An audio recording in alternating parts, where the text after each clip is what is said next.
ఇప్పుడు వంశీ ఉన్నారు కదా, వల్లభనేని వంశీ. దేవాలయం లాంటి అసెంబ్లీలో కూర్చొని బాబు గారి భార్య 14-15 సంవత్సరాల ముఖ్యమంత్రి, 14 సంవత్సరాల ప్రతిపక్ష నేత అయినటువంటి నారా చంద్రబాబు గారి భార్య భువనేశ్వరమ్మ గారు ఏ రోజైనా పార్టీలోకి రావడం చూసారండి? ఏ రోజైనా రాజకీయాల్లో ఏర్పడడం చూసారా? రాజకీయాల గురించి మాట్లాడడం చూసారా? ఎక్కడైనా ఏ రోజైనా ఏదైనా ఒక చిన్న ప్రోగ్రామ్ లో కనిపించారా? బాబు గారిని అరెస్ట్ చేసిన దగ్గర నుంచి ఆమె బయటకు వచ్చారు. అంతేగాని అంతకుముందు బాబు గారు ఎన్నోసార్లు ముఖ్యమంత్రి అయ్యారు, ఎన్నోసార్లు ప్రతిపక్ష నేతగా ఉన్నారు. ఏ రోజు కూడా ఒక్క రోజు కూడా బయటకు వచ్చి మాట్లాడలేని పరిస్థితి ఆమె. అలాంటిది ఆమెకి ఇష్టం ఉండదు. ఫస్ట్ ఆఫ్ ఆల్ ఆయన ఉన్నారు కదా, ఆయన చూసుకుంటున్నారు కదా అని ఆమె సైలెంట్ గా ఉండేది. ఆయనకి ఎప్పుడు కోరస్ గా ఉండేది, ఆయనకి ఎప్పుడు వెన్నంటే ఉండేది. బాబు గారికి ధైర్యాన్ని కల్పిస్తూ ఇంట్లోనే ఉండేది. అలాంటి ఆమెను తీసుకొచ్చి ఎంత తప్పుడు కూతలండి, ఎంత వల్గర్ లాంగ్వేజ్ అండి, ఎన్ని మాటలండి. అదే వాళ్ళ ఇంట్లో ఆడపిల్లలు ఉన్నారు, ఆయనకి తండ్రి ఉంది వంశీ గారికి, ఆయనకి ఆడపిల్లలు ఉన్నారు, ఆయనకి భార్య ఉంది. అదే మాట ఆయన అంటే ఎట్లా ఉంటదండి? ఎందుకు ఆలోచించుకోరు? ఆడవాళ్ళు ఎవరైనా ఆడవాళ్లే కదా, నీ తల్లి సమానరాలు ఆవిడ. ఇదే తెలుగుదేశం పార్టీ పెట్టిన భిక్ష నీకు, రాజకీయ భిక్ష. ఆమె అమ్మ అమ్మ అనుకుని తిరిగిన బతుకు నీది. అలాంటి ఆవిడ గురించి అన్ని తప్పుడు కుదరకు తీయాల్సిన అవసరం ఏముంది? అసలు ఆమెను తీసుకురావాల్సిన అవసరం ఏంది? జగన్మోహన్ రెడ్డి మెప్పులు పొందడం కోసం, జగన్మోహన్ రెడ్డిని హైప్ లో ఉంచడం కోసం, జగన్మోహన్ రెడ్డి అన్నదండల కోసం నువ్వు ఆవిడ గురించి తప్పుడు మాటలు మాట్లాడతావా? ఎన్ని భూ స్కాములు చేసావు, ఎన్ని కబ్జాలు చేసావు. సెంటు పట్టాలు ఇస్తానని చెప్పి జగన్మోహన్ రెడ్డి అంటే ఎక్కడో అడవుల్లో, కొండల్లో, కోణంలో అవి 10 లక్షలు 20 లక్షలుగా వీడి మధ్యవర్తులతో కొనిచ్చి కొన్ని వేల కోట్లు స్కామ్ చేశాడు. ఎన్నో భూ కబ్జాలు చేశాడు, ఎన్నో స్కామ్లు చేశాడు. ప్రతి ఒక్క చిట్టా బయట పెడతామండి. ముఖ్యంగా ఇలా ఎవరైతే వాగారో ఎవరిని వదిలే ప్రసక్తి లేదండి, పరిస్థితి అంతకన్నా లేదండి. ఈ రోజు వాగయ్యారు, రేపు ప్రజలు అవుతారేమో. ఈరోజు భువనేశ్వరమ్మ గారు అన్నారు, రేపు ప్రజలు కూడా వాగుతారుగా. దీన్ని ఇక్కడతో పులి స్టాప్ పెట్టకపోతే ప్రజల్లా వెళ్ళిపోతుంది. ప్రజలు ఓట్లేసి గెలిపిస్తే పిచ్చి వాగు మీద, కారు కూతల కూడి మీద ఎవరైతే లాండ్ ఆర్డర్ మించిపోయారో, ఎవరైతే తప్పుడు కూతలు కూసారో, ఎవరైతే తప్పుడుగా ప్రవర్తించారో, ఎవరైతే పిచ్చి పిచ్చి మాటలు మాట్లాడారో ప్రతి ఒక్కరు కూడా శిక్ష అర్హులేనండి. అంటే ఈ ప్రభుత్వం కక్షపూరితంగా వ్యవహరిస్తుంది అని చెప్పేసి అంటున్నారు కదా. కక్షపూరితంగానే వీళ్ళకి అనిపిస్తే సరిపోతుందండి. అంటే వీళ్ళు చేసిన తప్పుని బయటపడటమే కక్షపూరితమా? వీళ్ళు దోచుకున్న దోపిడీని బయటపడటమే కక్షపూరితమా? వీళ్ళు దాచుకున్న సంపాదన అంతా బయటపడటమే కక్షపూరితమా? వీళ్ళు ఏదైతే ఆడబిడ్డల శీలాలు దోచుకున్నారో అవన్నీ బయటపడటమే కక్షపూరితమా? ఆడబిడ్డల జీవితాలతో ఆడుకొని ఎంతో మానసిక క్షోభకు గురి చేశారు కదా, అవన్నీ బయటపడడం కక్షపూరితమా? వీళ్ళు చేసిన స్కాములు, భూ కబ్జాలు, ఎక్కడ సాక్షాత్ వెంకటేశ్వర స్వామి గుడిని కూడా అప్రతిష్ట పాలు పట్టించారే, సనాతన ధర్మాన్ని తొక్కేశారే, అవన్నీ బయటపెట్టడమైన కక్షపూరితం. అంటే తప్పు చేసిన ఒప్పుకోరు వీళ్ళు. తప్పు చేసిన వాళ్ళని బయట పెడితే అది కక్షపూరితమా? మీరు తప్పు చేయకుంటే ఇవన్నీ బయట పెట్టాల్సిన అవసరం లేదుగా. కక్షపూరితమైన రాజకీయాలు అంటే వాళ్ళ దగ్గర చూసి నేర్చుకోవాలి. First of all YSR Congress పార్టీని చూసిన తర్వాతే యావత్ భారతదేశం మొత్తం అన్ని రాష్ట్రాలలో కూడా తెలుసుకోవాలి. ఇంత కక్షలు కూడా ఉంటాయా?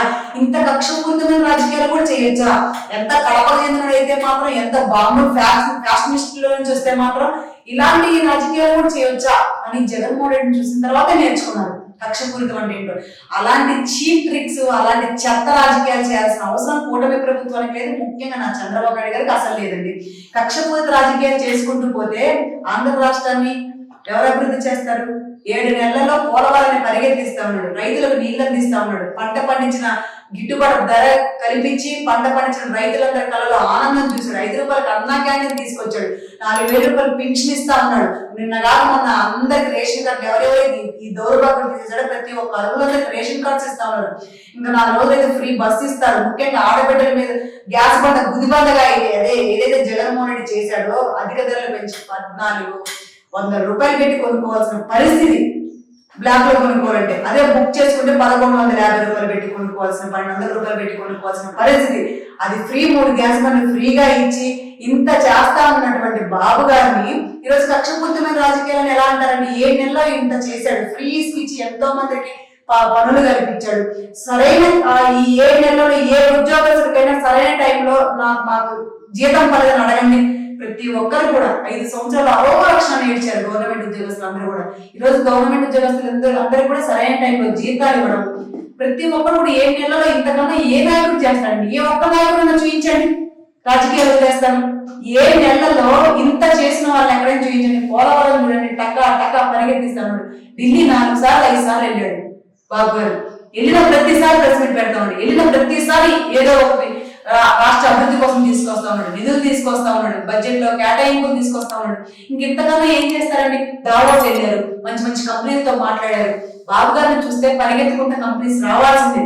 ఎవరు ఏ క్వశ్చన్ అయితే సమాధానం చెప్పాల్సిన దమ్ము, ధైర్యం, కలేజే చంద్రబాబు గారికి, లోకేష్ గారికి ఇద్దరికి ఉందండి. ఫటాఫట్న ఉన్న ఫలంగా ఫేస్ టు ఫేస్ చెప్పేస్తారు. ఇదే జగన్మోహన్ రెడ్డి ఏదైనా క్వశ్చన్ అడగండి, ఎకిల్ అవుతాడు, ఎకిల్ స్మైల్ ఇస్తాడు. అంటే నాకు తెలియదు, ఫస్ట్ ఆఫ్ ఆల్ ఇంగ్లీష్ రాదు, వాళ్ళు అడిగిన క్వశ్చన్ అతని దగ్గర సమాధానం ఉండదు ముందు. అందుకని ఏం మాట్లాడలేక ఇది అని అవుతా ఉంటాడు. అలాంటి వాళ్ళ గురించి బాబు గారిని కంపారిజన్ చేసి ఎవడో కక్షపూరితమైన రాజకీయాలని అంటున్నంత మాత్రం ఏం జరగదండి. ఏదైనా సరే మేము ఎప్పటికీ సమాధానం చెప్పాల్సిన అవసరం లేదు. ఒక ఆంధ్ర రాష్ట్ర ప్రజలకు మాత్రమే సమాధానం చెప్పాలి. ప్రతి ఒక్కటి వాళ్ళకే సమాధానం చెప్తాం, వాళ్ళే తెలుసుకుంటాం. మేము చెప్పేదే అవసరం లేదు. చాలా ఫాస్ట్ గా ఉన్నారండి ఆంధ్ర రాష్ట్ర ప్రజలు. ఇప్పుడు మీరు అన్నారు కదా, ప్రతి ఒక్కటి అంటే ఉచిత ఇసుక కానివ్వండి, ప్రతిదీ అంటే అందరికీ సదుపాయంలో ఉండేలాగే అందిస్తున్నారు అని చెప్పని అంటున్నారు. కానీ నిత్యావసర సరుకులు కానివ్వండి, కరెంటు బిల్లు, ఇవన్నీ ఇప్పుడు కూటమి ప్రభుత్వం వచ్చిన తర్వాత ధరలన్నీ పెరిగిపోతున్నాయి అని చెప్పేసి అని అంటున్నారు కదా. ఆంధ్ర రాష్ట్రం మొత్తంలో ఏ ఒక్క సామాన్య కుటుంబం దగ్గరికి వెళ్ళండి, జగన్మోహన్ రెడ్డి వెళ్ళమనండి. జనవరిలో ప్రజల్లోకి వస్తానని చెప్పి జగన్మోహన్ రెడ్డి ఏమైపోయాడండి? ఈ ఫిబ్రవరి కూడా అయిపోతా ఉంది. మరి ఎక్కడికి వెళ్ళిపోయాడండి? ఇతర దేశాల్లో విహారయాత్రలు చేస్తున్నాడా? తాడేపల్లి కొంపలో పబ్జీలు ఆడుకుంటా ఉన్నాడా? బెంగళూరు ప్యాలెస్ లో చెమ్మచెక్క ఆడుకుంటా ఉన్నాడా? ప్రజల్లోకి రావచ్చు కదా, తెలిసేది. కూటమి ప్రభుత్వం వచ్చిన తర్వాత కరెంటు బిల్లులు పెంచారా, నిత్యావసర ధరలు పెంచారా?